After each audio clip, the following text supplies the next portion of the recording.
भारतीय पुलिस सेवा आईपीएस में शामिल होना सिर्फ एक नौकरी पाना नहीं है, बल्कि देश की सेवा, सुरक्षा और समाज में कानून का राज्य स्थापित करने का एक गौरवशाली संकल्प है। खाकी वर्दी और उस पर चमकते सितारे खड़ी मेहनत, अनुशासन और दृढ़ इच्छा शक्ति से मिलते हैं।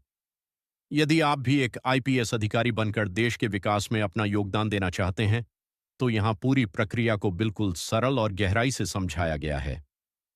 1. आईपीएस क्या है और इसका महत्व क्या है? आईपीएस का पूरा नाम इंडियन पुलिस सर्विस, भारतीय पुलिस सेवा है। यह भारत की 3 अखिल भारतीय सेवाओं, ऑल इंडिया सर्विसेज में से एक है, जिसमें आईएएस और आईएफएस भी शामिल हैं।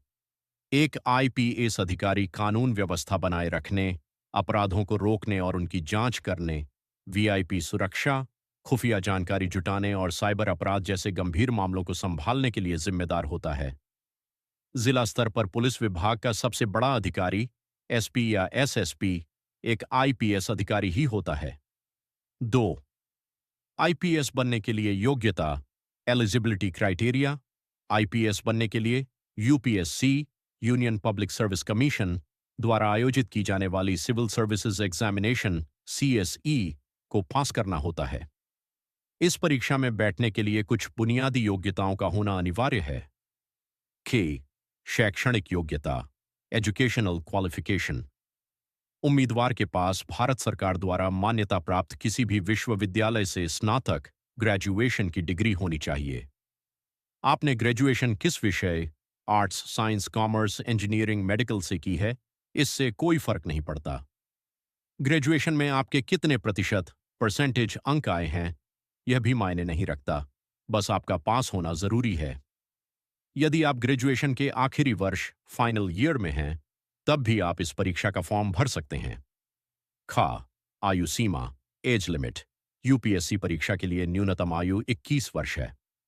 अधिकतम आयु सीमा आपकी श्रेणी, कैटेगरी पर निर्भर करती है। सामान्य वर्ग, जनरल, 21 से 32 वर्ष, अधिकतम 6 प्रयास।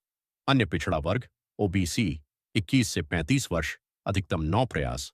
अनुसूचित जाति जनजाति, एससी एसटी, 21 से 37 वर्ष, असीमित प्रयास, आयु सीमा तक। 3. शारीरिक योग्यता, फिजिकल स्टैंडर्ड्स, सबसे महत्वपूर्ण। चूंकि यह एक पुलिस सेवा है, इसलिए इसमें प्रशासनिक योग्यताओं के साथ साथ शारीरिक फिटनेस के भी खड़े मापदंड होते हैं। परीक्षा पास करने के बाद भी यदि आप मेडिकल टेस्ट में फेल हो जाते हैं, तो आपको आईपीएस रैंक नहीं मिल सकती। ऊंचाई, हाइट, पुरुष, मेल। सामान्य वर्ग के लिए न्यूनतम 165